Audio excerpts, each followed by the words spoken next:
Frenzy Podcast. Hey, how's it going, everyone? This is Nick from the Nerd Frenzy Podcast, and today we are talking about Spider-Man. And we have one of my best friends of all time, Andrew Walter Mallory George, everyone. How's it going, buddy? Doing great, buddy. Doing great. Good to see you. Good to see all of you. So, funny story about the reason why I do this podcast, Andy. Actually, I didn't even tell you this before. Your little comic strips that you did back in high school and in college was very inspiring. I remember you had a lot of people always talking. Like, you'd put a little comic strip of kind of, maybe, I don't know if it was exaggerated, but it was kind of, it was very comic-y, but you would put a little thing out of kind of what happened that week or whatnot, or some kind of funny little message you wanted to put out. And I remember I was in a few of them myself, and I was like, well, all right, cool. But you always had these really little witty things, and the whole school, and then the whole town, and then you started buying the Andy Fresh sweatshirts, and I started seeing it everywhere. And you were like the original guy who made me want to start doing this kind of stuff. So thank you, buddy. I appreciate it.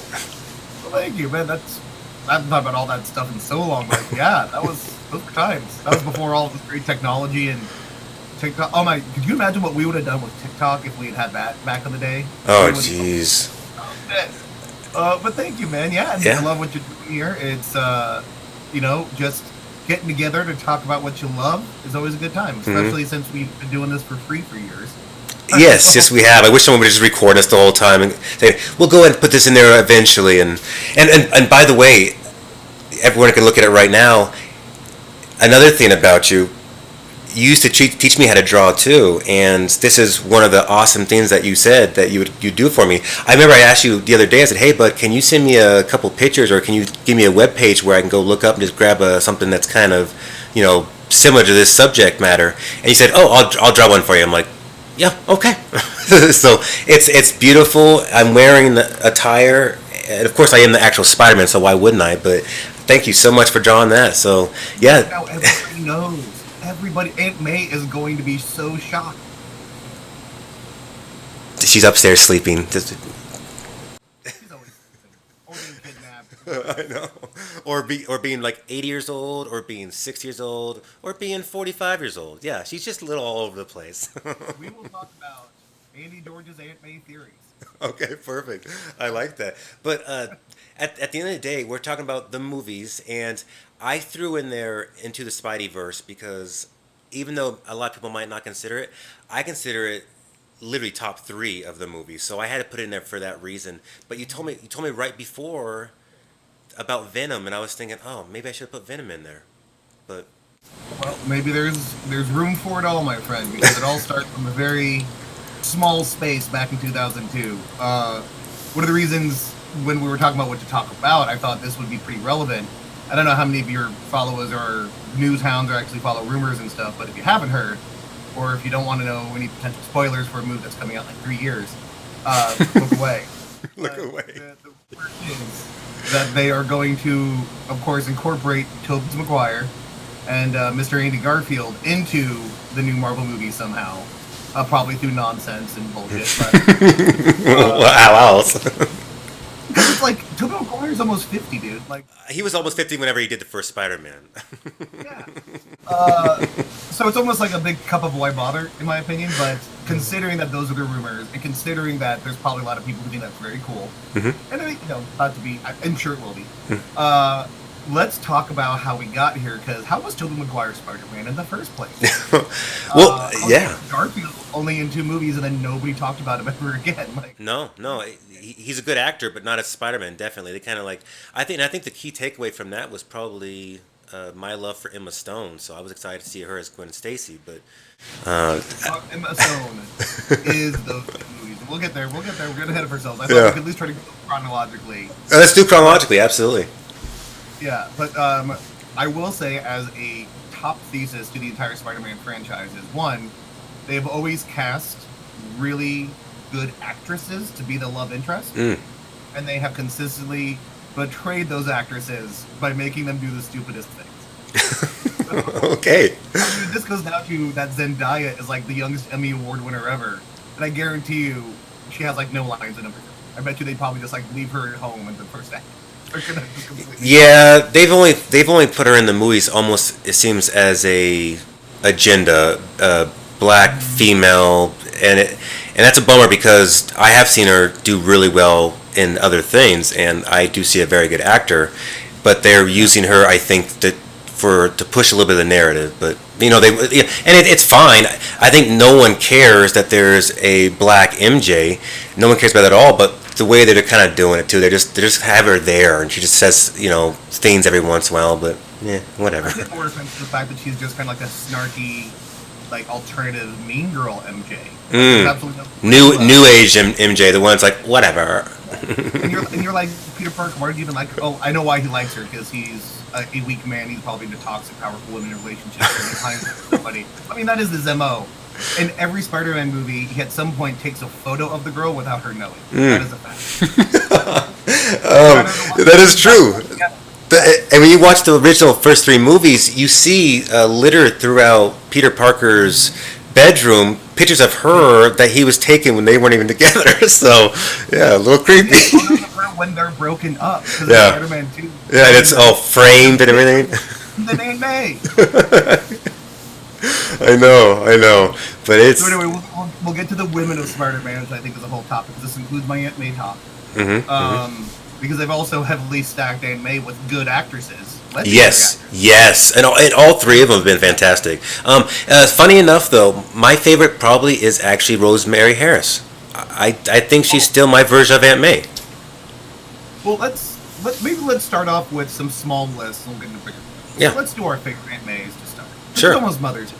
This is for Mother's Day, of course. It is for your Mother's Day. Rosemary Harris is classic Aunt May. Old, sweet as pie, just always feeble, always sad, always a worry. Like, that's the thing about Spider-Man, is he has so much worry in his life over the people he loves, and Aunt May is just constantly I don't want to say a problem, because you'll love your elders, but her danger is surmountably higher than anyone else's danger in every story. Right? Because she's old. Yeah. And then, and recently, and the heartbreaking thing, and this is the scene in Spider-Man 2 that still makes me cry, is when Peter admits that he was there when Ben died, and he spent 2 years not telling Aunt May because he couldn't. That's what you pay Rosemary Harris for, is that scene, her reaction. I am in tears. Because she's recently widowed in her 70s, right? And she talks about how much she misses her life partner, and then that shit hits her, and then it's the rest of her Spider-Man movie. Like, that's like a Tennessee Williams drama. Yes. That I want to see unfold. Like, go back to the richness of this. And Spider-Man 2, Andy, was probably... They threw a lot at Spider-Man the whole time, and it wasn't like, oh, let's throw villains at him. They threw a lot of personal drama constantly at him, and he was just constantly falling down and trying to get back up. And after a while, in the middle-ish movie, he just said, I'm done. I don't want to do this anymore because I'm tired. He develops a psychosomatic system that, like, impedes his powers. Like, it's like the superhero equivalent of Bell's palsy. He just can't do it anymore. Yeah, no, absolutely, and that's a very good way to put it. But it was sad because you see the first one, you see him kind of coming into his little thing. It's fun, kind of campy, but in a good way. Of course, Sam Raimi's directing it, so it's gonna have that Evil Dead flair and just that Sam Raimi flair in itself, which is awesome.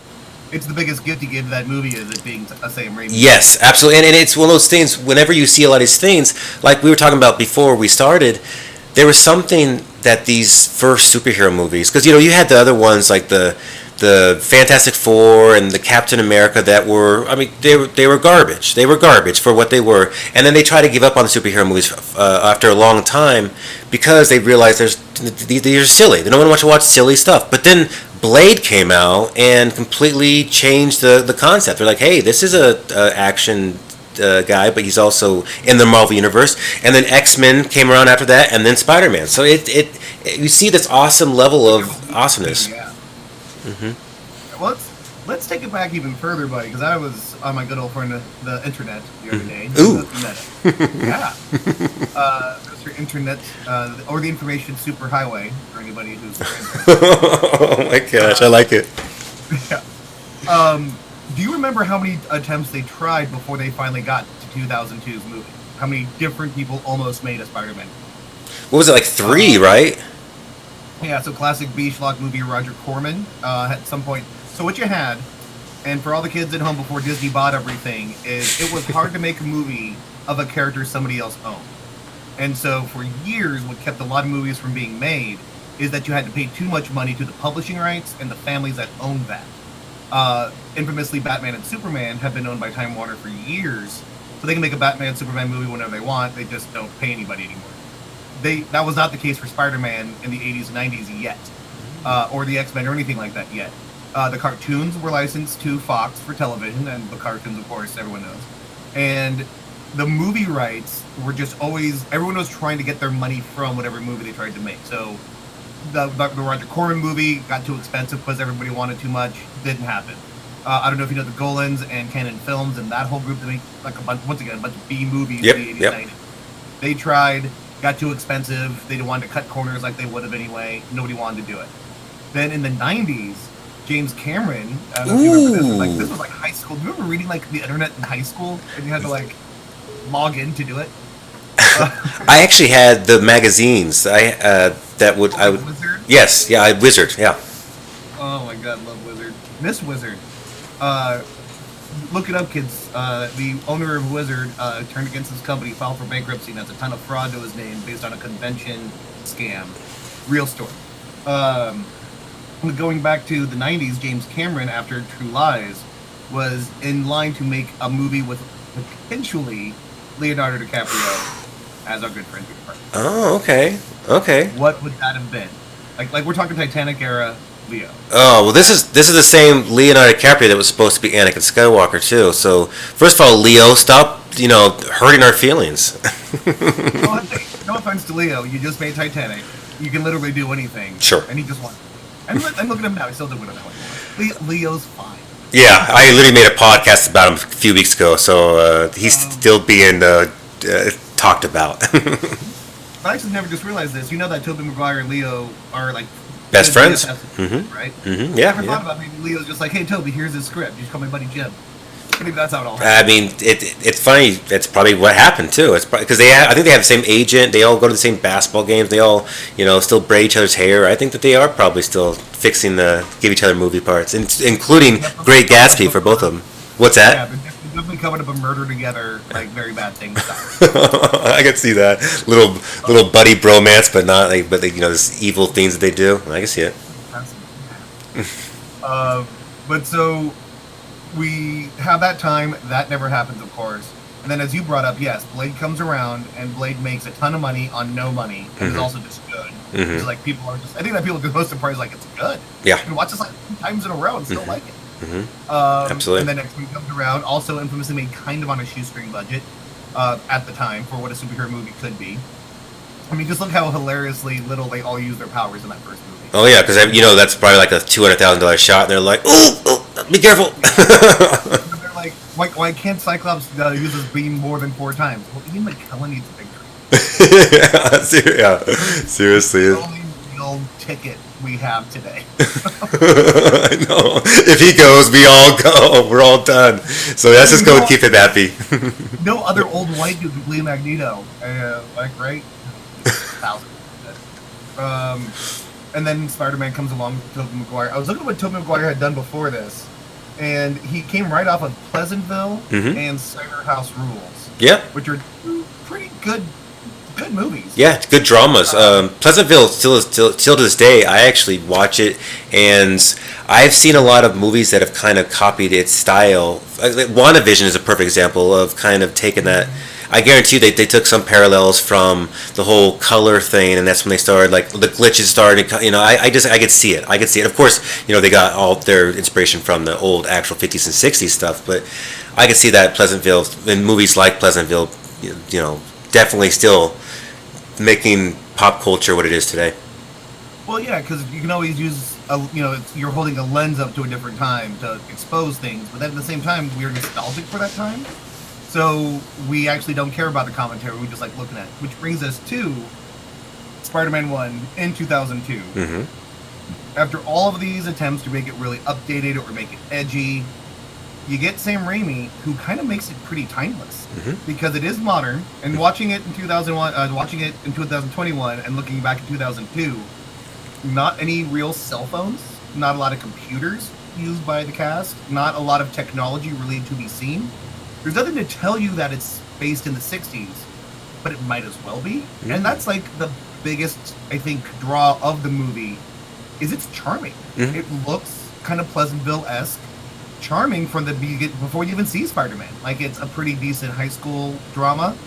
It has just the cutest old couple of, Ben Robertson as Bill Robertson as Uncle Yes, Peter. which he's still. I mean, I love all the Sheens. Let's be honest with each other. But Ben killed it. He really was like the perfect Uncle Ben. It was just Martin Sheen did a good job too, but it was not near as good as Mr. Robinson. So yeah, I And then only Sam Raimi with his kind of tongue-in-cheek ability. Sam Raimi and James Gunn, I think, kind of have this ability. James Gunn's very good at it too. Yes. Yeah, that they can bring something, instead of making something ridiculous serious, they can make something serious ridiculous pretty well. And you just kind of meld it better. Like, you don't have to ground. Like, my big problem with the Superman movies is they always make him so grounded. He has to be so mopey and so real. Whereas all these characters can have a good time. And they're really like just enjoying having superpowers like what. So you bring that kind of fun to it, and you do the full origin, which had never been done on film. So that's just like a real treat. Even the wrestling part of it. Oh yeah, Bonesaw. Already. Like there's not a lot of iconic lines in Spider-Man, but that is absolutely one. Absolutely. Great powers but great responsibility is now like people's tattoo. Oh, I still use that.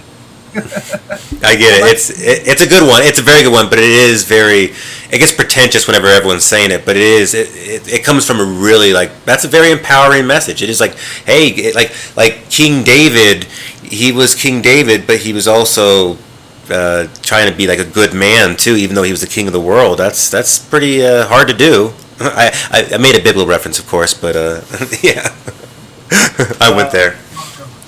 Well, and I think. And that's what I got some numbers here to share in a second. If you want to talk about what made Spider-Man 1 a true success, it is that if you liked Spider-Man, you were locked. You're going in. If you were the girlfriend that got dragged to Spider-Man, you swooned because that upside down kiss scene became like the biggest like romantic thing in the 90s that was repeated and talked about all the time. Like, that people fell for it and liked it. I remember the women the story I remember is that we went and saw this with women, girls that we hung out with in high school. Not girlfriends. Yes, women. We were good kids, and the reason these girls could hang out with us was because their parents knew we were. Yeah, I know. We were in the theater. That explains everything right there. Hey, Mom, Dad, they're in theater. They're fine. Oh yeah, they are fine. Okay. One of our circle of friends, I think Mike Beals, who admitted to me that her parents were totally fine, always letting her like stay the night at our house. Was like, those boys don't do anything. They're not gonna try crap. I know. And it was true. I worried more about like singing like as the best I could, or I didn't care about the girls yet. I was too busy just having a good time with you guys. Well, and we were all kids, fashionably so. Anywho, but I remember the women we had seen that with were like, because you remember number 1, they don't get together. They don't get together until number 2, and these girls being like really bummed out because they had gotten captured. They really liked.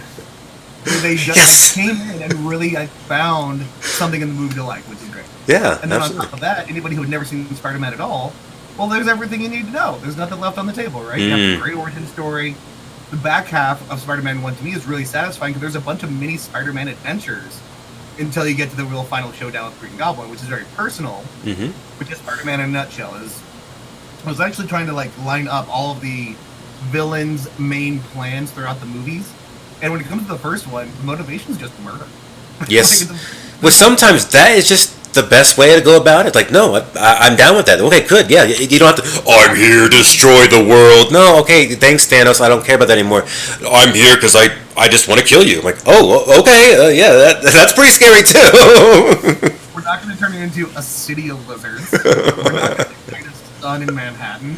Yeah, it's very simple. Either join me or I'm going to kill you. Yeah. Your family. Boom. Scary. Spider-Man comes in. Yep. Spider-Man hit. I have a number for you. How much did Spider-Man 1 make? 250 million. Are we globally? Then 500 million. $821 million. Ooh, good job, guys.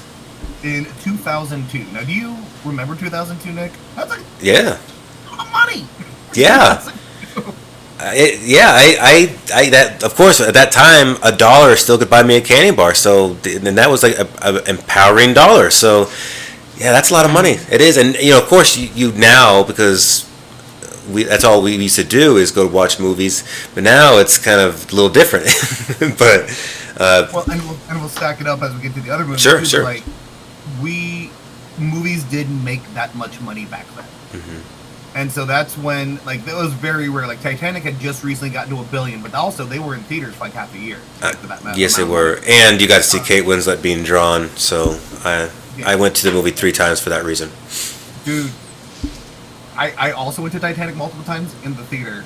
And it's just always tough because, like, you know it's going to happen. It's so sad. Yeah, and it might not happen this time either. You know what? Maybe she'll actually move over so he can get on there with her. And then you start to realize we watch movies like our parents do, where you zone out at the parts you don't like and you just remember the parts you do. And that's okay because we're our real life is hard enough. Let's go ahead and just take these little parts of this movie out and just have the happy parts, like when they're dancing that little Irish thing, and she's enjoying being with the poor folk and all that awesomeness. Kathy Bates. Yeah, so if we're doing that for Spider-Man 1, the parts I need to omit is all the crap he does in high school with, like, high school Joe Manganiello and, like, catching the tray with all of his, like, food and, like, the whole power discovery phase of Spider-Man 1, I can do without. Because I don't care for him jumping over the bad CGI on his face when he's leaping off the buildings, the whole web shooter thing. Oh, let's take a pause for this. It was if you remember your Wizard, it was a huge controversy that Spider-Man had organic web shooters versus little dilly-dallies on his wrist. Yeah, of course. What do you prefer? Well, I prefer anything that the comic did, of course. Now, one thing, I will be honest, I've always been a fan of anything that's like more like animal than it is science. So whenever I get the whole web shooter, like, I get he had those little things coming out of his wrist, but you had to have some kind of thing that controlled it and whatnot. But then whenever they kind of had the whole, no, it's just kind of built in and he just shoots it out. I liked it, but it is weird because I also read the comic books and I know that's not how that worked. So, but I got through it real quick because I wasn't used to comparing these kind of movies to anything else. So I was just like, no, that's fine. I'm fine with that. It also really never comes up again after that really gross scene where he pushes this thing down. Oh, I know. And you just see like this weird scar-looking thing that's kind of. I know. I can take the whole fingers on a chalkboard kind of thing. I remember thinking like, okay, don't show that anymore. I'd rather you see him slinging around. I don't know. Let's do anything else. It's like how you have to like press down on a squirrel to see if it's a boy or a girl by that. Thanks for putting that imagery in my mind. How do you know if it's a boy or a girl? Anyway, so I would also argue to that. I actually don't give. I guess I give a crap either way. But how many people just assumed he could do it and would probably be more surprised to learn that he had little thingies on his wrists otherwise? I think I have a bigger problem, and this happens in the Garfields, is you're a 16-year-old kid and you invented this. Right. That's implausible. So right. Immediately when this is a tug of war with the Peter Parker character all throughout the movie series, and I think in the comic series, because he's always he's always a little older than he ever used to be, it's not such a big problem. But like in these movies, or specifically where he's supposed to be in high school, the idea that he's a genius or a super MacGyver genius really comes and goes. Sometimes he's really smart and he can do like these things, like in Amazing Spider-Man 2, he's doing crazy equations. He builds them in the Amazing Spider-Man series. And by the time you get to Tom Holland, Tony Stark just gives him everything. But all of them have this moment where it's like, oh, you whiz, here you go, right. Science is the answer. Why don't you do that more? I know. Fighting. Yes. You constantly are getting your crap kicked out of you. Why don't you like hang out, like plan a little bit better? Maybe you don't even put the suit on. Maybe go to the police with a detailed dossier on why Norman Osborn's the Green Goblin. Absolutely. Maybe you take photos of him while he's walking out. It's very boring. And I agree with you completely. And that's one thing that, Christopher Nolan's Dark Knight trilogy was excellent. But that's one huge gripe I always have with the series itself, is they kind of replaced Batman being the best detective in the world with, this guy's making all these things for him. And I thought, I don't like that at all, because what makes Batman one of the best superheroes of all time is the fact that he has like plans for all superheroes and villains in case some kind of thing goes awry. He has a plan for them to die, and he knows how to do it exactly. This is the guy who has a plan for everything. He's always thinking, just like Sherlock Holmes would be doing. So the fact that they kind of had that, I remember thinking, eh. And then Spider-Man's kind of the same way, where you know for a fact that he is very smart. He's the guy, oh, I'm a nerd, I'm a stereotypical nerd. But to come up with something that even Elon Musk can't come up with, it's kind of weird. And then it also isn't the thing that changes your life. Like, you're still going to live with Aunt May and be impoverished when you basically came up with a effortless mode of self-transportation better than the moped or I know. the Segway. Like, why aren't we all swinging around? Why isn't that kind of thing for all of us? I know, seriously. What a world, right? Well, do you know if they ever were planning on using Madam Web? In terms of the rumors or legendary knowledge I ever had so far, no.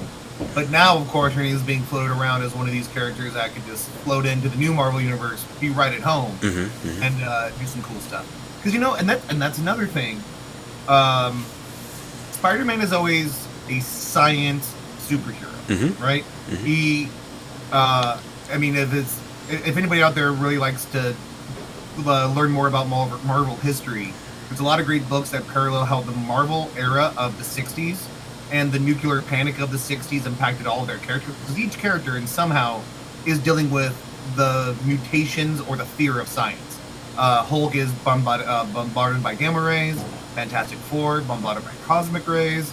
Spider-Man, poisoned by radiation. Like, all these new science fact turned to fiction things created these heroes. That's what they all share. Because the 60s was just rife with this panic of science. Sure. And so in that, his realm is really satisfying when he fights other science-based villains, where science is kind of the answer, which is why Amazing Spider-Man 2 has a great plot, because when he starts... I learned so much about electricity in Amazing Spider-Man 2, because they're just rattling off these facts about, like, insulation and alms and, like, how currency works. Like, I mean, you gotta get something. I mean, the movie wasn't necessarily the best one out there, but if it's teaching you actually how the real world is, I mean, you have to give credit where credit's due. And I'd argue that Amazing Spider-Man 1 gives you a lot of information about lizards, so go learn, kids. There you go. Mom, I get to learn about lizards, though, so let me watch this movie.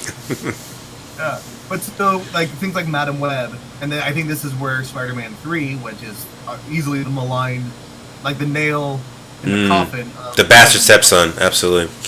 Bastard Stepson, the Misstep, the Flub, the Mulligan, just everything about Spider-Man 3 is on paper a problem. Yeah, bummer. There were good things about it though, but it was definitely easily the worst of the three. But I will say, just like Batman and Robin, sometimes you need a time capsule of what we thought we wanted, what we thought was good, to remind us. Yeah, absolutely. It's like when you see a picture of yourself in high school and you're like, I did not look as good as I thought I did. Never again. Well, that's not. I always do that. I look at my old picture and I go, I used to look really good, and I still do. So I'll take it. Nicholas, you do have some sort of Benjamin Button thing going on that we need to talk about. Thank you. And I'm troubled because how's such a beautiful man? Why are you covering up with that beard, man? Oh. Like the strongest jaw in the world. Just let it fly. Well, first of all, I have the redneck beard where it grows like right here and then right here, but nowhere else. So I do the goatee. I have Tony Stark going right here, and then Spider-Man going right here, and then Incredible Hulk going down here. Now, I know people in glass houses shouldn't throw stones because I look like Wayne from Wayne's World. Oh, stop. I like your hair. Maybe we glow up in 2021. Adult haircuts and facial hair. Maybe I'll shake your hand on it later. Oh, you do it. You do whatever makes you happy. I like that. Yeah, absolutely. And what makes me happy right now is all my family members who have gone bald in their 30s coming home for Christmas with this. Oh, no. And you know, I know all your brothers very well, and I know that they're actually probably all jealous. So. It's getting gray, but it's still there. Anyway, so Spider-Man 2, Spider-Man's being a science hero. When you start introducing aliens, like in Spider-Man 3, all of a sudden there's just extraterrestrials in my movie. And then I think what's really going to kind of jettison any potential of Tom Holland's number 3, this No Way Home, is just too much tone shift out of genre stuff. Like now that, like the fact that Tom Holland Spider-Man went to space in Infinity War should change his life forever. Sure, Like sure. he could come back and change men. Remember how much of a plot point when Tony came back from the wormhole? How much his PTSD was? Oh, I know. He lost all that weight. He was having PTSD. He was like, he didn't want to be friends with any of them, really. Just like, everyone leave me alone. It was beautiful. Yeah, it was very good acting. Yeah. So Peter comes back from space, also disappears for 5 years, and then all of a sudden he's like, "Hey, this Europe trip with my friends and trying to like write love letters to this girl I like." Carpe diem, you died almost twice. Just fuck high school. Go anywhere you want. I know. Plus, by now, because everyone kept on aging, you shouldn't even be in high school, should you? I mean, shouldn't you be like having like 6 kids by now? We have a sequel episode. It's all about Endgame and my problems with it, but I'm sure there's plenty of podcasts on the topic, so we won't do it. Oh, and I'm sure there's a lot of those things too. But I'm one of those people. I thought Endgame was excellent. I thought it was excellent. A lot to do, a lot to have to process, and I figured, you have 2 brothers that have to deal with a lot of content, and I felt like they did it decent enough to where I felt like the whole payoff was good enough. Well, going back to what you remember, what you can overlook. Maybe that's how we approach it. There you go. Okay. So we go from Spider-Man 1 to Spider-Man 2, right? So it's 2002, 2004. Two movies, 2 years apart. That's like, right? Like, capture that lightning. And so for those who want to know a little secret, Nick and I graduated in 2003. So it is the summer, our first summer out of high school, and we're probably just like children with giddiness to go see Spider-Man 2. I remember seeing 1 and 2 with you in the theaters. And let's take a moment to talk about that Danny Elfman score, because when I wanted to rewatch Spider-Man 1 and 2, I put it on the background, I kind of hang out, maybe I'm doing something in the background, that drum starts. That music starts, like, oh, it's so good. And then the webs, what they don't do anymore is a good opening credits sequence. Right? No, I agree. And both in 1 and 2 are so beautiful, because 1, it's just the webbing and it's just atmospheric and you have no idea what you're getting into. But yes, Danny Elfman's score just lets you know, like, you're in us. Like, it just, you'd never even seen Spider-Man on screen. You hadn't even heard Spider-Man music except for the whole classic theme song. You knew it was a Spider-Man movie. You just got it so fast. And then by number 2, what's great about number 2 is that great Alex Ross art in the beginning that is the recap of number 1. Painted key scenes of number 1 playing on the same score. And so it's like, yeah, you stop and you watch the credits. Well, he's the best. I mean, I used to buy big old posters of his work of like Superman, because his portrayal of Superman and just all those DC characters, he would just do them perfectly. He had like, and he would have a certain wisdom look to all of them, where a lot of these movies and stuff, you see, Jason Momoa, and I don't necessarily see wisdom in his character. I just see a very handsome, very, very handsome person. So and that goes very handsome. Very handsome. Yeah, and let's talk about. Well, I guess we'll get into our hottest Spider-Man here in a second. Our hot take on hot Spider-Man. We should. But it is interesting because like that goes back to how those Sam Raimi movies are so classic and wholesome, because they're almost kind of like, I don't want to demean the film, but they're like almost like kids' parables, right? Good overcomes evil, determination, and stick-to-itiveness yield something. It's like, it's a very old-timey kind of message. Sure. In a very old-timey looking movie, but these are timeless lessons that we're being reintroduced for the first time. And so successful at it, right? And so when we get to number 2, and you're absolutely right, as we were talking about earlier, they just compound everything, right? Like as a perfect sequel should. Everything that the movie started in number 1 gets escalated and turned on its head, and there's just more and double, faster, louder. And what I really like about number 2 the most, only one villain. Yes. One bad guy. Absolutely. If you had to stretch it, Harry's a little bit of a bad guy too.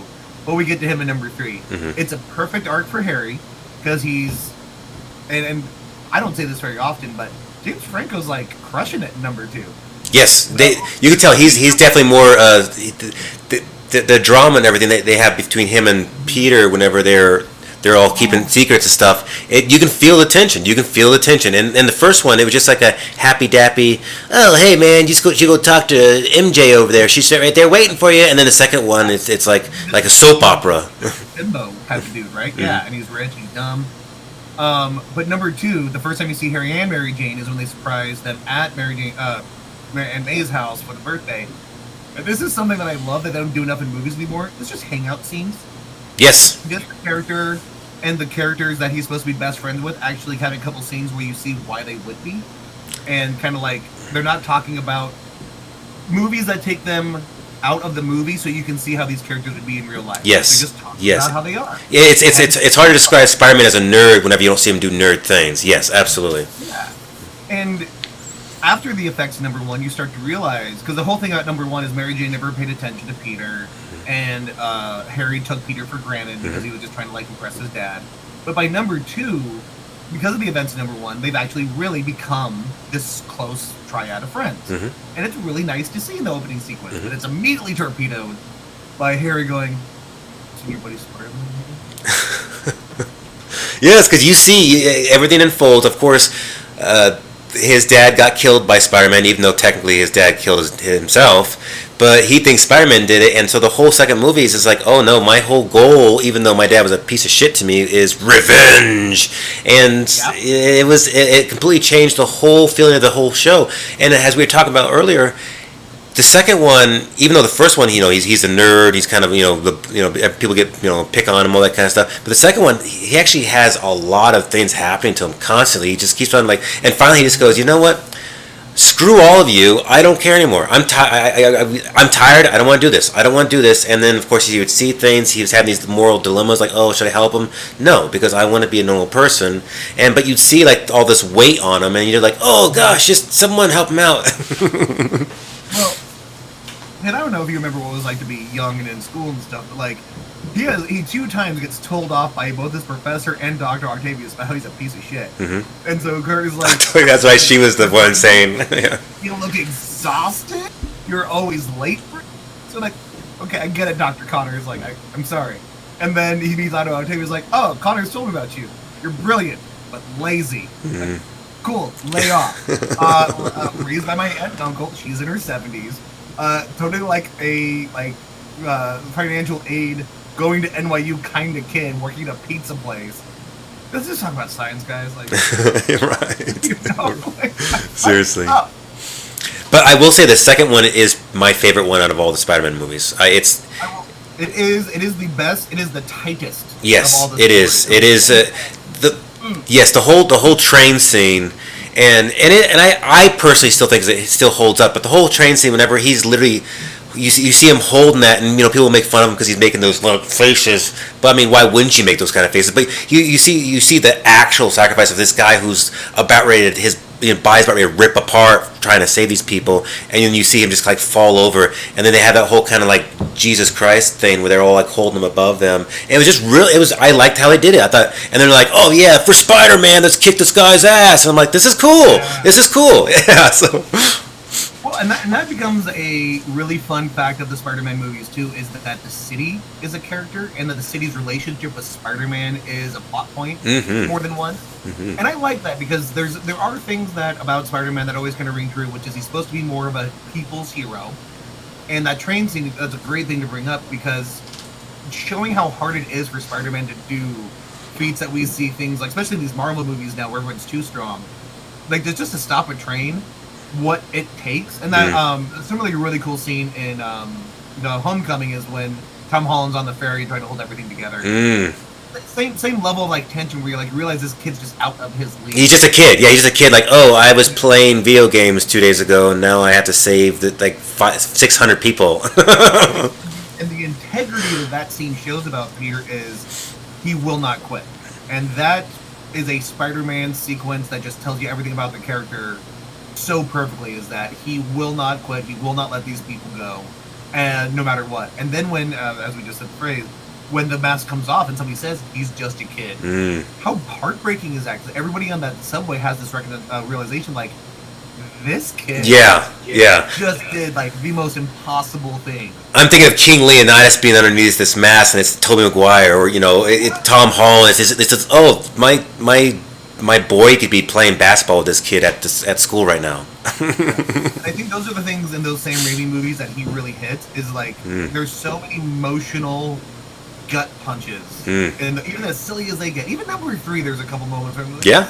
Like I said, three. Even though it's the Bastard Child, comparing them to all these other movies, there are definitely really good elements to it. I feel like Thomas Hayden Church was coming off of his Sideways, and he was doing all these really good things that you saw. Oh, you're a good actor, and I still think Sandman was a good character. It's just the problem with that is they had 3 bad guys. Stupid. Never do that. One bad guy's hard because you need to have a bad guy that has reasons for what he's doing. He needs to have like, no, I'm not a bad guy. I'm trying to make this world better, and that's why I'm doing this. And they rarely have that, but when they do have that, it's because they have one person, because that's all I have time to really give all that complex stuff to, and give it to him. But if you have 3 people, all you're doing is spreading all that crap, and they did do some good things. James Franco did a good job in the third one, too, even though he kind of looked funny with his little thing.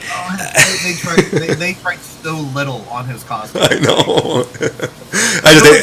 Took all the feedback from William Dafoe as being too much. Like, oh, let's just do nothing then. I know. And I feel bad for Willem Dafoe.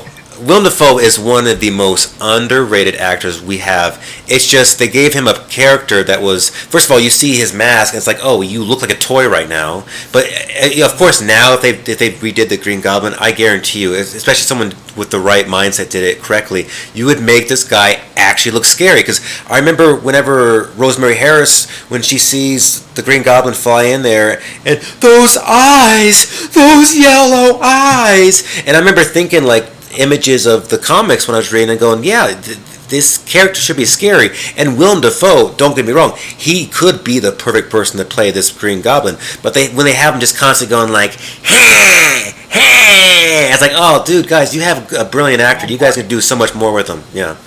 And then luckily the second one, Dr. Octopus, he was, I mean, they never even used the word Dr. Octopus because he was a good villain. Like I said, he was what I wanted in the first one, but in the second one they had this guy, hey man, I'm trying to save the world. Yes, I'm egotistical. I remember he didn't even have, there's no goggles or nothing on any of the people that were in the room. It was just in his apartment, even though he was messing with like this big old thing. And I'm like, okay, are you that sure yourself? And he was egotistical, but he was a sweetheart. Like when you said when he did that thing where he meets Peter Parker, he goes, oh yes, gifted but lazy, or whatever you said. And I'm thinking, oh yeah, this guy is like a father figure, but then he becomes the villain. But he's there's a lot of temptation, a lot of stuff going on in his head. He has the actual sensor all messed up, and he's a good guy under there. And it's like it was I loved it. That's why the second one's the best.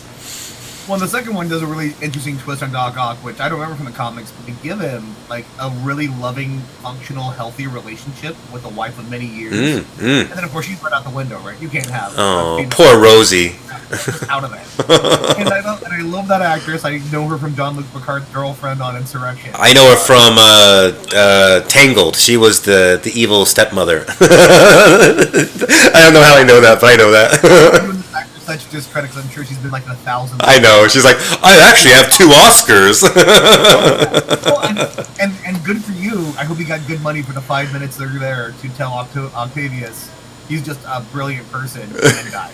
I know. And then I remember you see like her death in his shades. Oh, it was yeah. That's another thing Sam Raimi does is his imagery is always very visual, and he just loves like I don't know if you noticed whenever all the tentacles came out and started killing people, you see this close up of a chainsaw, and I'm just like, oh, that has to be Evil Dead reference. It has to. You want to talk about a moment where Sam Raimi just had a holiday? Please. It is the Doc Ock surgery scene in Spider-Man 2. Yeah, that's what I'm talking about right now. Yeah, absolutely. Oh, I know exactly the shot you're talking about. The close-ups they do. For the minute you're in that operating room, you might as well be in an Evil Dead outtake. Like, he is going for broke. And it was scary. And you could hear, like, bones, like and like, ah! And you...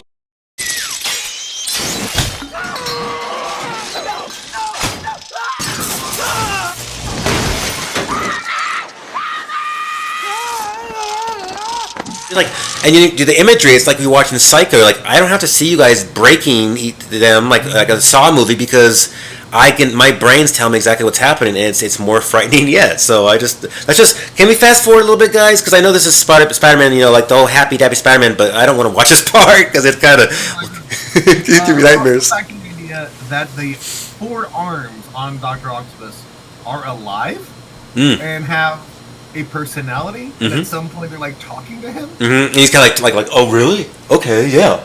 And he had names for them all. I don't know. He had the Three Stooges were 3 of the names, and I forget what the 4th one was. I think it was Rosie actually. I think he named the mean one that was always like making all his decisions for him. I think he named his wife, which was kind of weird, but a little too much. Yeah, but that's what makes a good villain, and that's like I said, Willem Dafoe is perfect, and Green Goblin's a good villain.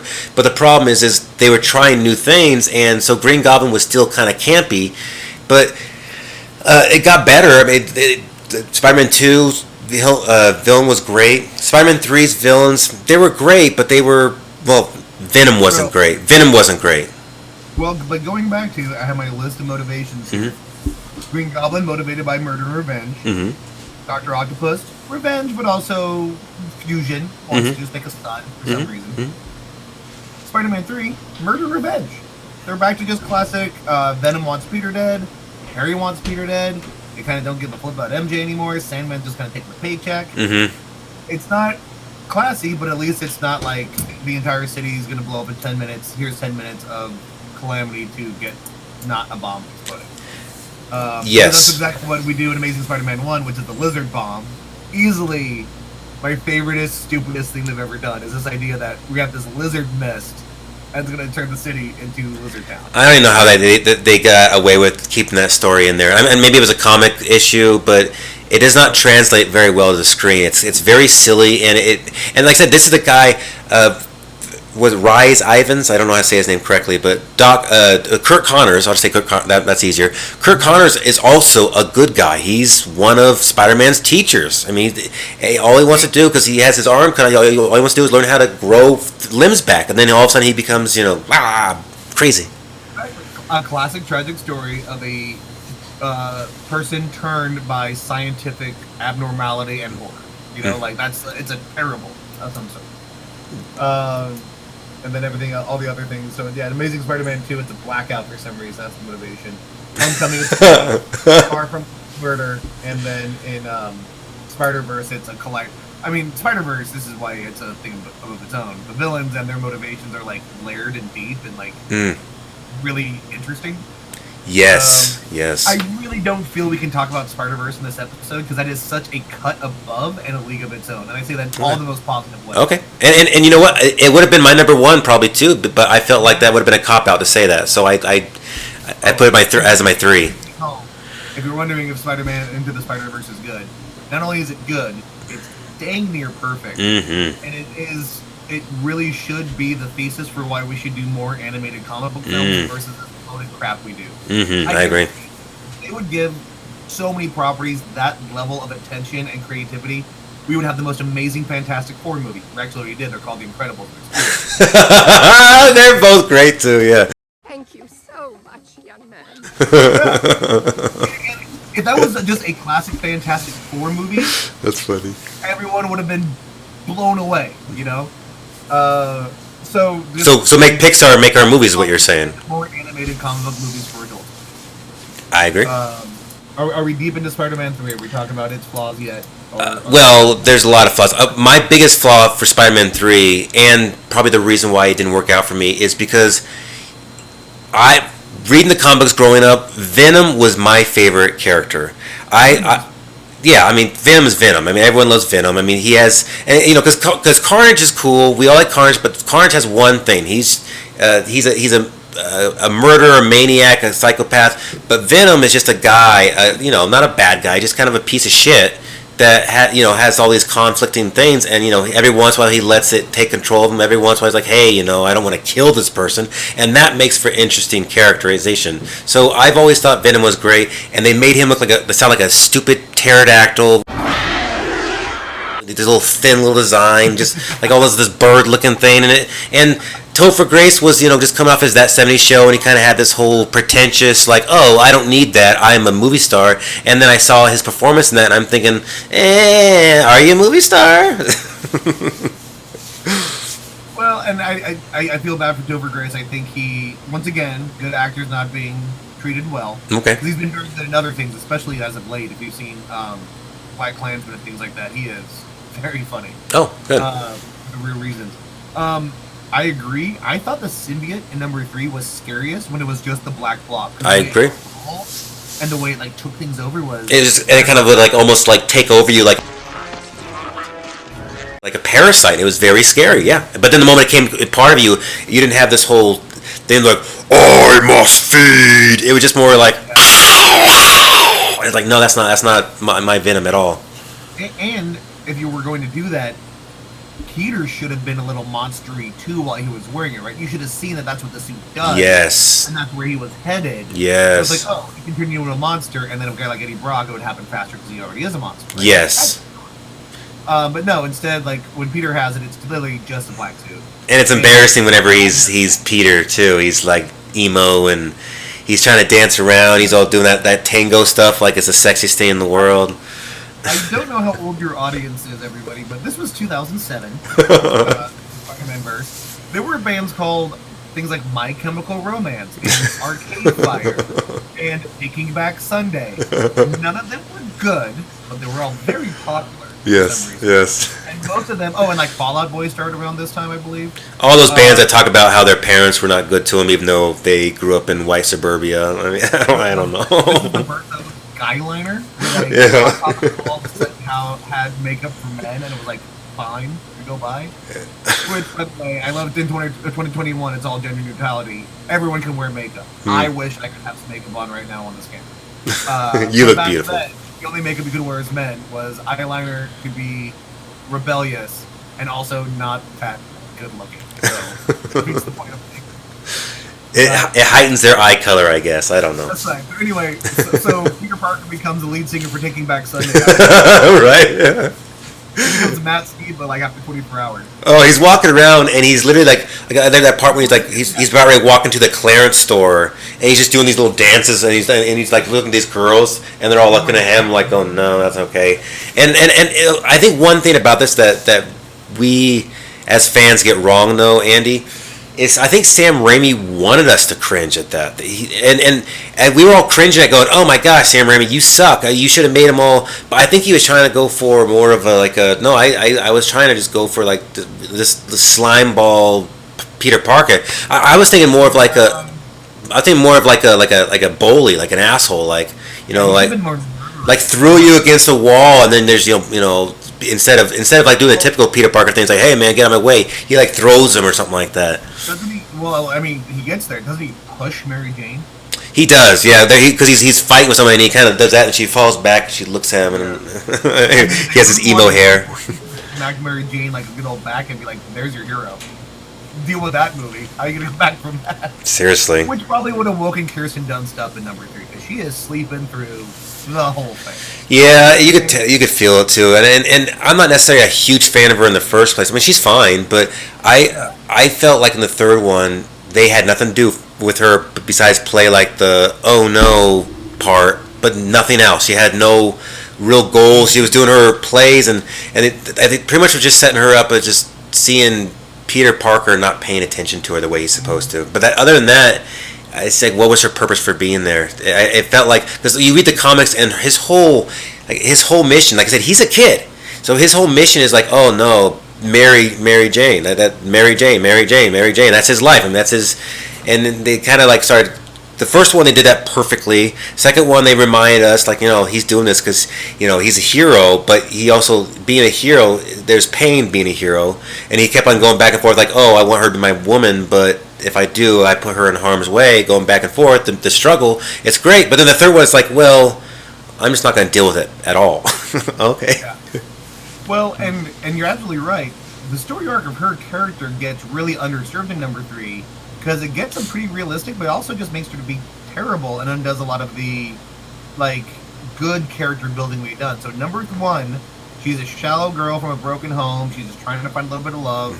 through that story, she realizes that Peter really is a good friend, good person, and she loves him. Like her journey by the end of number 1 is she realizes she's in love with Peter, based on their adventure. Number 2 is her being heartbroken from the top because Peter rejects her, and she moves on. Right? She gets into the Jameson Jr. She gets engaged even, and she's really trying to move on because she's realized like, hey, Peter's not into me. I just need to be an adult and like move on with my life.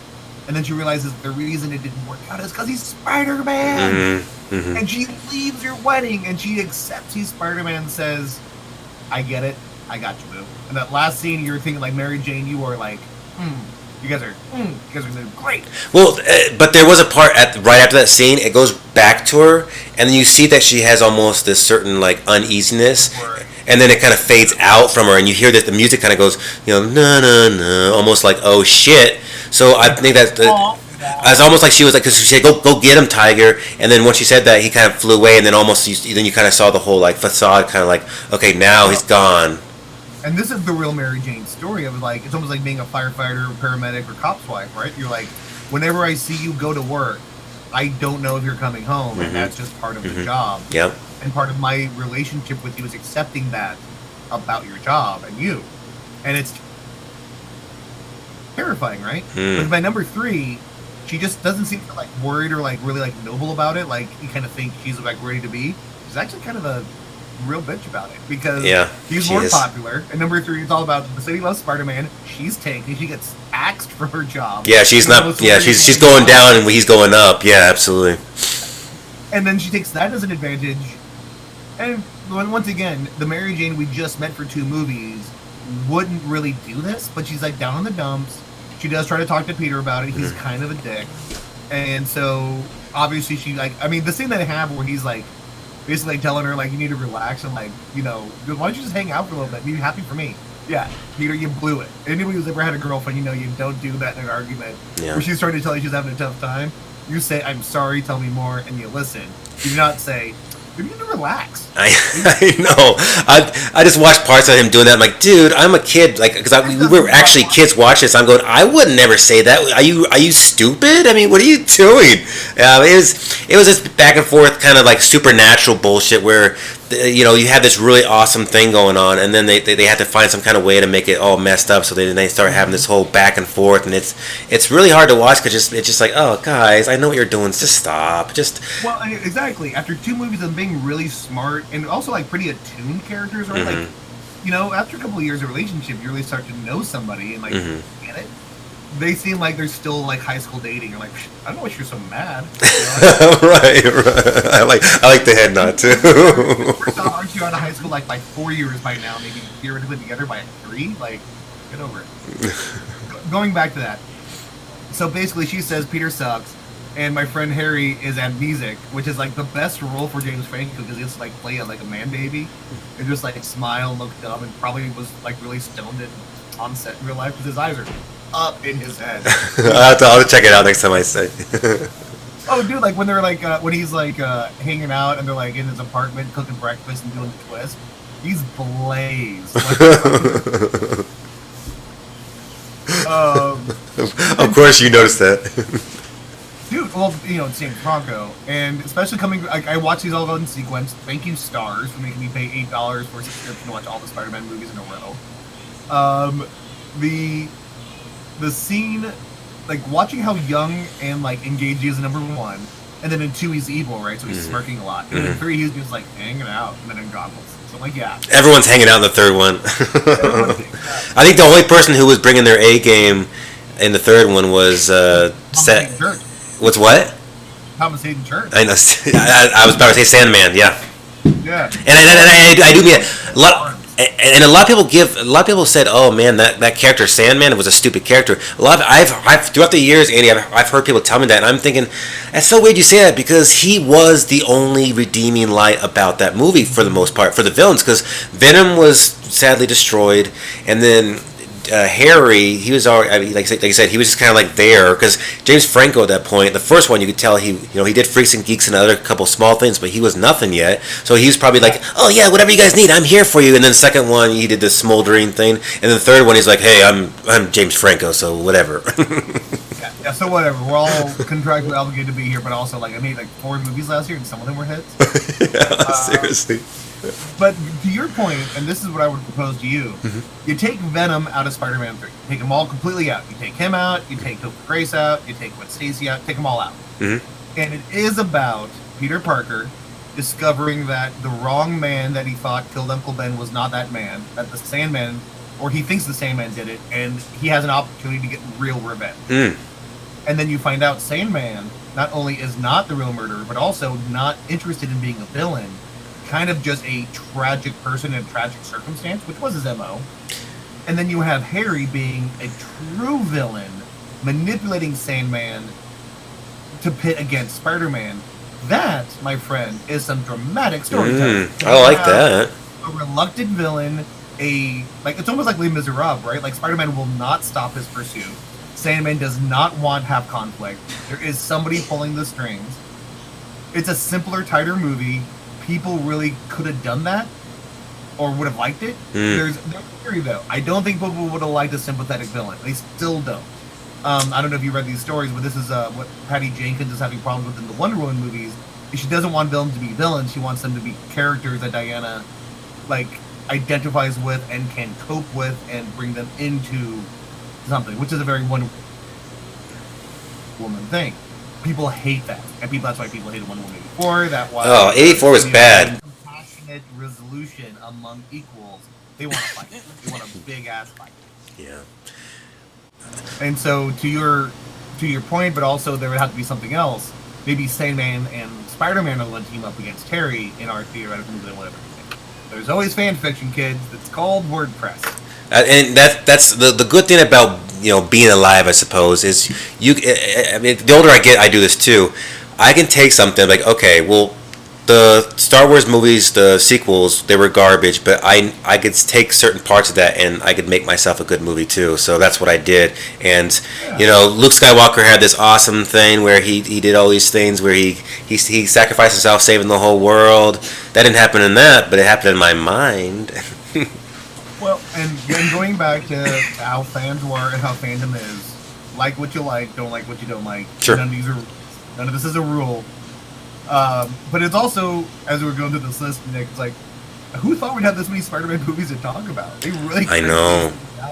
Back in the day when they had Spider-Man 1, and I remember we watched it. I believe it was in Elgibel, and it was something that to this day, like you said a little while ago, it has Sam Raimi has a certain kind of style where this movie does kind of almost feel like a cult classic in a way by itself, because you watch it later and yes, there's a lot of stuff that does not hold up and never did hold up. In fact, like the graphics with the face, when you saw his face, like you said, whenever he was swinging around, it looked awful in theater, and it still does to this day. But there are certain things, certain risks that they took that we now implement in all of our superhero movies that make Oscar type movies. So I have nothing but love for these 3 movies for that reason. Now you get to like Amazing Spider-Man 2, and it starts kind of like getting a little bit different. There's certain things I like about it, but I still feel like the Tobey Maguire's one's better. And then you get in the newest ones, and there's definitely a lot of good things about it, a lot of better things about it than the Andrew Garfield version. But I still have those memories watching with you and Will and all the girls and everyone. I still have those memories, and I know where they came from. I know that that Power Rangers was on TV when this movie was made, and in Power Rangers, these little guys in little putty suits that are just like, and then all of a sudden I'm watching Spider-Man. And I'm sitting there watching this movie going, oh, so there is such thing as quality superhero movies, and it was refreshing. Well, and Nick, not to get too nostalgic, remember back in the day when you didn't know what a movie looked like until you saw it. There was no advanced clips. There was there was 2 trailers maybe, a 30-second and a full one. Maybe some magazine coverage, but you had no idea what this thing was going to be. I know. Until you were in that theater. I know. And now I think things are over-covered and over-explained before you even get there. And unfortunately, the fandom, I don't know how anybody out there in the internet appreciates their movies, but let yourself be surprised. If you can, in this new world, try not to know too much about something you're going to go see in the theater, because the whole point is to be surprised. I like that, buddy. And this comes from a guy that constantly blows his own surprises. I love to go to the last chapter of any book just to see if I was right about a murder mystery. Oh, no. Oh, Nick, I'm the worst. I constantly ruin it for myself. Oh, I have a problem with reviews. I see because I have this weird trust with people and not necessarily not critic reviews, but with user reviews. I love user reviews, and whenever I see like a big old lengthy thing saying, "Hey guys, this was a 4 out of 10, and the reason why it was that is because this is awful." When I see those 1s out of 10s, though, I don't look at those because I don't think any movie's a 1 for the most part. I think like the most like Wonder Woman 84, I'd give that movie a 3 or 4, and probably 4 or 5 actually, 4 or 5. Well, going back to your theory, there's 3/4 of Wonder Woman 84 that I love. And the whole quarter of that movie, it's like, Yeah. All right, so let's skip ahead to 2012. So Spider-Man 3 came out in 2007. It's 5 dark years until we have another Spider-Man movie. Right. But in that time, there's rumors upon rumors upon rumors about what the heck is supposed to happen. There was supposed to be a Spider-Man 4 with the whole classic trio and Sam Raimi. Supposedly that was going to have Vulture and Mysterio. Supposedly lots of fun stuff was planned for that. Then also, infamously, nobody cared, so they didn't do it. I heard Bruce Campbell was possibly Mysterio too because he was playing all those parts in it, and then they were going to say, a cameo, not necessarily a full character, but it would have been like a stick, it would have been a thing. I don't know if you've seen this or if the listeners have seen this, but the storyboard artist actually released how that scene was supposed to be, and that's available on the internet. You can probably look that up, but essentially Mysterio gets taken in for booking at the police office, and they take off his big fishbowl, and it's Bruce Campbell. "Yes, I like it." And before we do move on from the Raimi era, Bruce Campbell, always a welcome pleasure. Also, number 1 as the wrestling announcer, perfectly cast. Number 2, pleasant cameo as the feet rusher. By number 3, where he's the main D, you're giving him too many lines. Like, it's not a cameo anymore. You're like, you just cast Bruce Campbell. Yeah, you're Bruce Campbell. Yeah, you're down. And plus in the third one, he was kind of the nice guy. The first 2, he was the guy that was kind of cock blocking pretty much from MJ, and the third one, he's like, "Oh, I'm actually here to bring you the ring." And the only cock blocking that happened was Peter Parker cock blocking himself, pretty much. Yeah, I forgot about that. That's such like a Brady Bunch sitcom-y scene of like, Nick, I know you've been married for a couple years now, and we all have friends that have been married. I've never really heard of anybody proposing in a restaurant by putting the ring in food or anything around the food. Has anybody ever actually done that? You see it in the movies all the time, or in some sort. And I'm thinking to myself, I know thousands of people, and a lot of people have told me their story. Like, "Oh yeah, I did this." Never once have I ever said, "Yeah, I put it in her food." I don't. Put it in a meatball and you accidentally ate it. It's like, well, you made all the mistakes to begin with. Yeah. So, Yeah, absolutely. So lesson at home, kids, don't do that. And also, marriage is a archaic institution and women aren't property. Moving on. Amazing Spider-Man 1 and 2. So it's 2007. Okay. Did you know who Andrew Garfield was in 2007? 2012, right? I'm sorry, 2012, yes. I did not know who he was. I did not know who he was yet. I think he was in Imagine that. The Imaginarium, yes. Yeah, the Imaginarium. I think I saw him in that, and he was in a couple other things, just as Social Network. But I didn't. Yeah. Okay. Well, see. Yeah. Then I don't really know him from anything, and that's probably why they picked him. God, I'm blanking on the movie, but there's some movie where he plays like a London street urchin in like the 1800s. That's where I first found him. But yeah. So anyway, Andrew Garfield comes out. He's like he's a good young actor. He's capable. He has great charisma. He's very funny. When they say he's cast the new Spider-Man, I think, knowing what I knew of him, I'm like, that could be cool. That could be very cool. And then they say probably the 3 best words ever is Emma Stone as. Oh yeah. Emma Stone as Gwen Stacy. Oh yeah. And my problem with Gwen Stacy is I think you're gonna, you probably know this. You're only putting Gwen Stacy in your movie for one reason. What's that reason, Nick? To kill her. To kill her.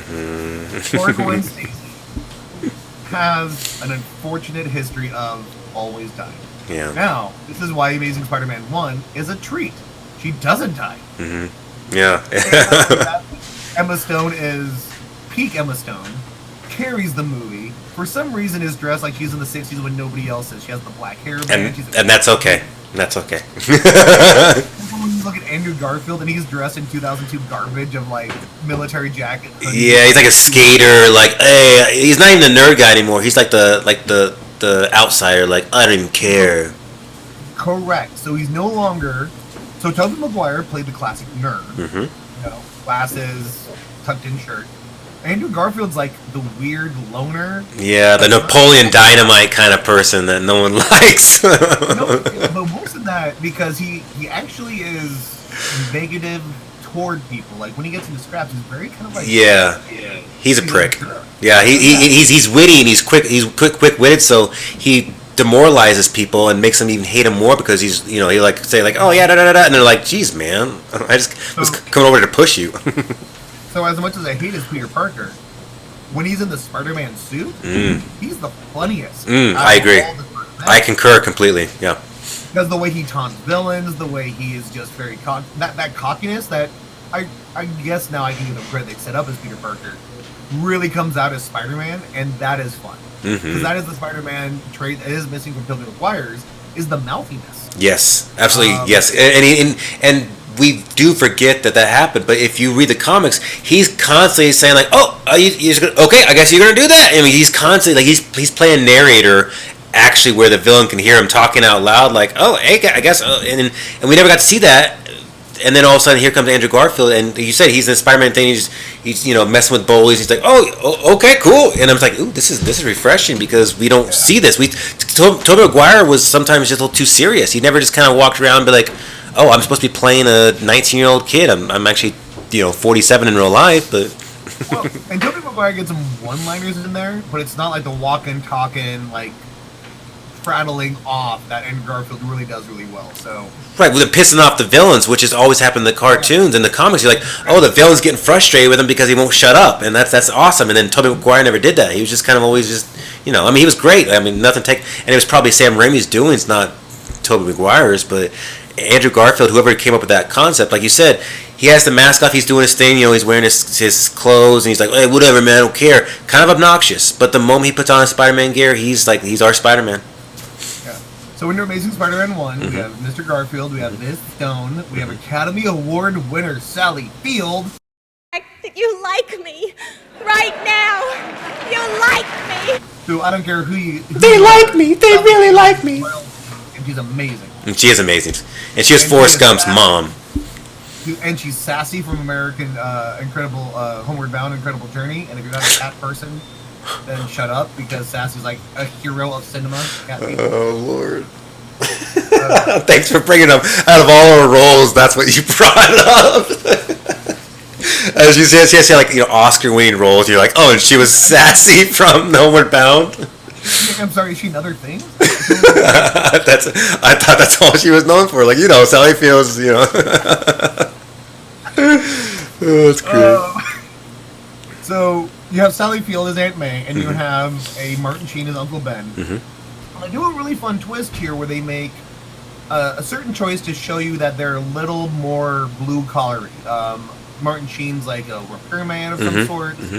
They do not have a lot of money, which is always a Spider-Man thing. They've never had a lot of money. Yep. Aunt May works at a restaurant, is also like just very hippy-dippy a little bit.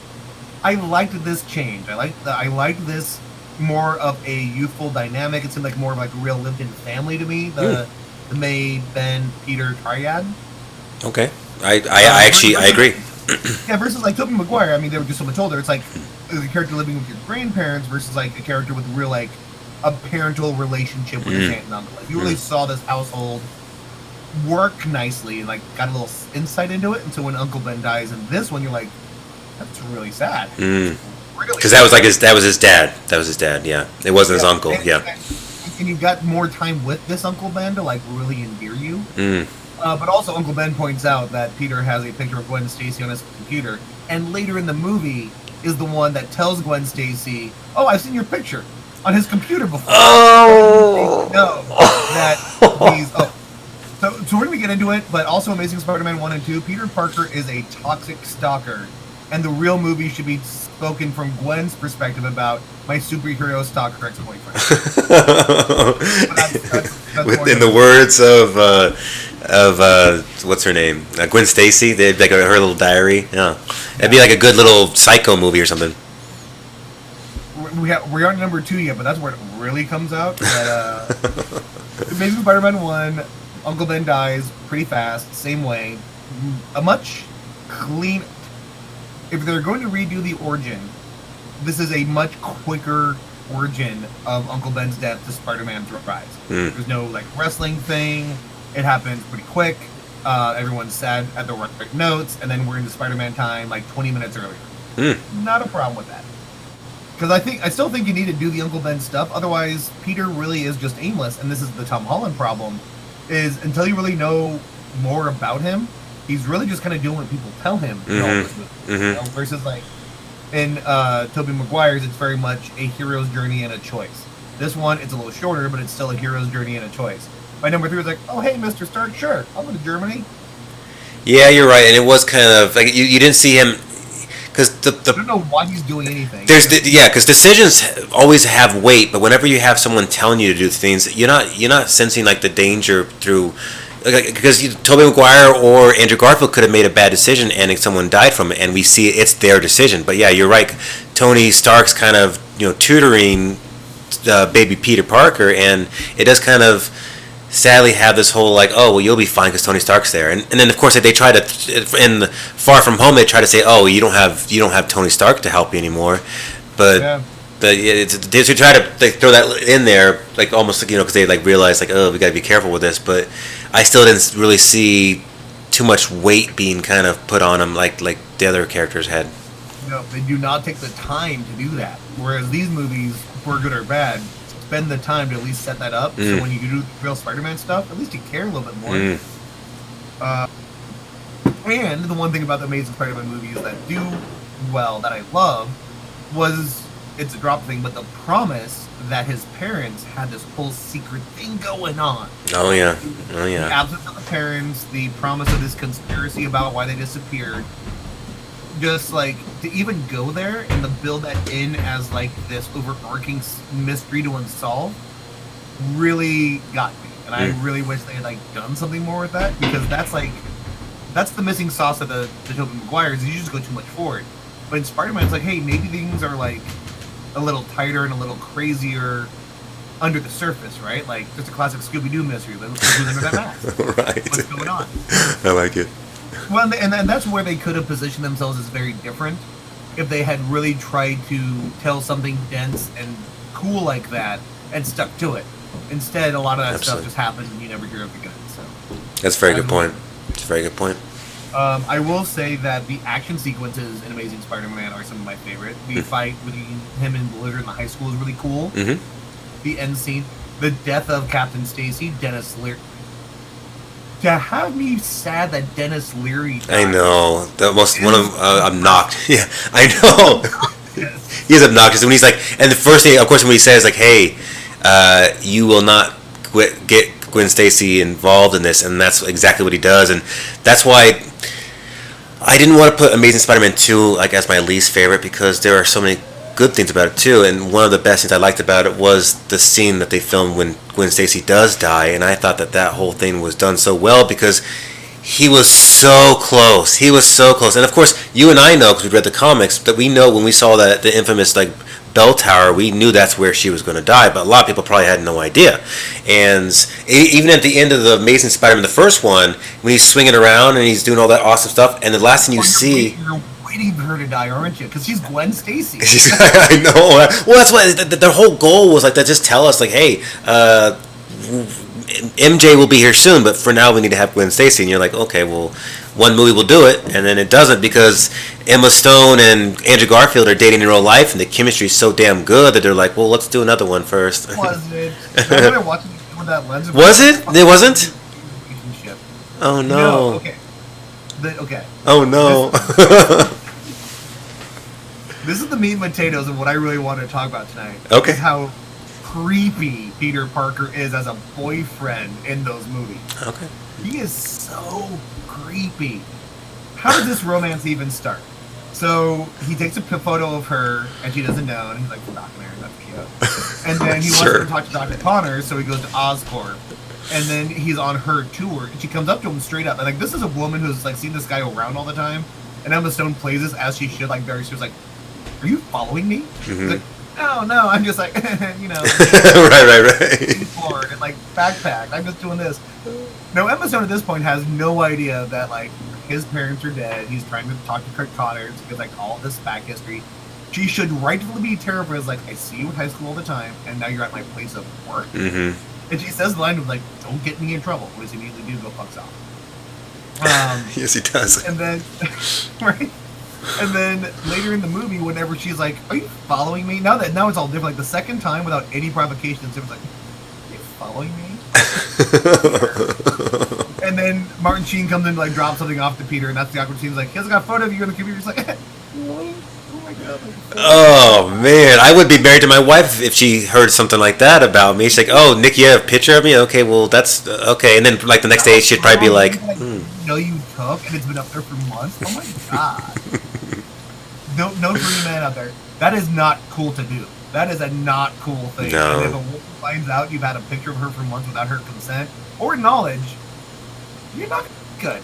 You're really not gonna look as cool or as romantic as this movie makes Peter Parker. I know, and that's what movies do. Sadly, they do a lot of things too that make the to appear like that's okay, but it's not. Not romantic, very creepy. Yeah. But then going back to Peter's getting the crap kicked out of him all the time, like the scene where he saves the nerd from the high school. He gets viscerally kicked in the gut like 4 times. Everyone's like, "Whatever, go to class." And then he constantly is going home to Aunt May with like bruises and this and that. And she's like, "Oh, no more questions." Like, you're a negligent guardian. Like, this kid's coming home with like a red eye. Like, his blood vessels are popped on the left and right side of his eyes. Yeah, And you're and just like, "Oh, get the eggs." and now we know why he's a creeper. Yeah, so he has absolutely no parameters or barriers in his personal life. He wasn't raised That's with right. any sort of discipline by these hippie parents. That's right. These are all just good acting choices. That's all it was. They were just trying to make a really visceral thing. Saying, "Hey, so if we have these people not care about what happens to him, then eventually he's going to be all weird to other people too, and then you have yourself an Oscar, and you didn't like it apparently. So that's on you." So anybody watching at home, watch Amazing Spider-Man and pay attention to these specific things. Every time Aunt May or Emma Stone confronts Peter and says, "Oh my god, what happened to you?" he says something completely off topic, and they go, "Oh, Peter." Okay, I'll look too because I've only And you have a black eye, you're bleeding from the chest, you haven't explained where you are at all. Oh no. You just say something cute and they're like, "Peter." He's just doing Peter things, No, he's bleeding. Twice in this movie, they make a point of that the Stacy family lives on the 20th floor of this apartment building, and Peter just keeps showing up at Emma Stone's window. No! At the first time, you're like, either you're Spider-Man or you're stalking me. And then the second time, when he realizes, he reveals he is Spider-Man, she's like, "Okay, cool.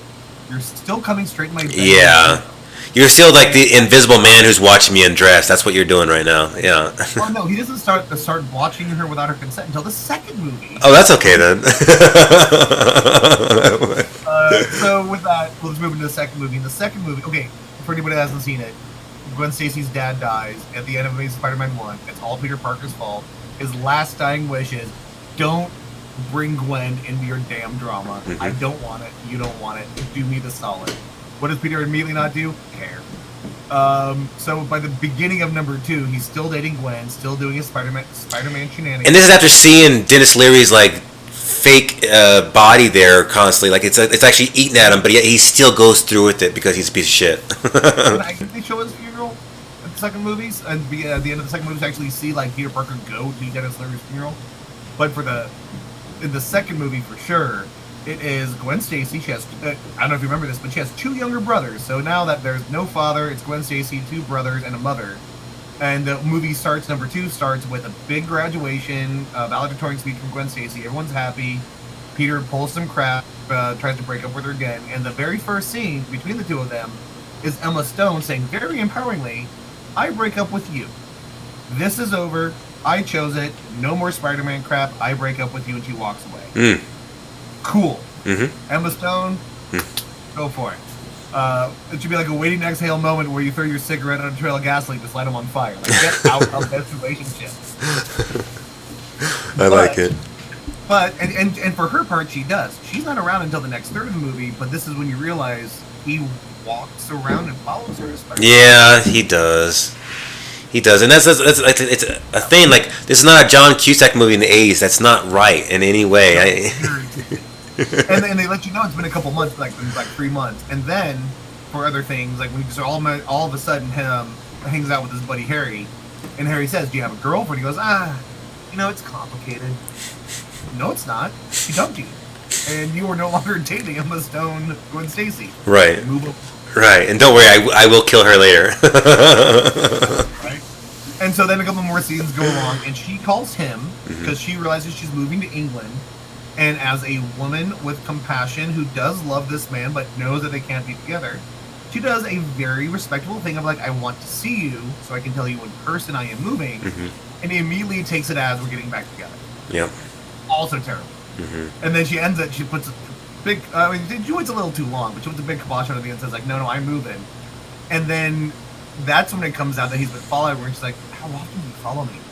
He goes, once a day. And once again, kids go back to the footage. She goes, Peter. I'm gonna be watching it when I get off. When I'm done talking to you, I'm like, I gotta go do that. Because whenever I'm waiting for the person to be like, what the? Or like, how could you? They go, aw. Oh, jeez. You're just so... Oh, you rascal. Yeah. I didn't know you cared so much. He's like, yeah, it's going to be a little too much here in a couple hours. And then Electro happens and this and that. Gwen Stacy infamously actually beats Electro because she gives Spider-Man all the information to do it, and then she dies. So it breaks my heart because that's a really good Emma Stone movie, and I just feel like any good friend, she had a dumb boyfriend and she just dumped him in the first movie.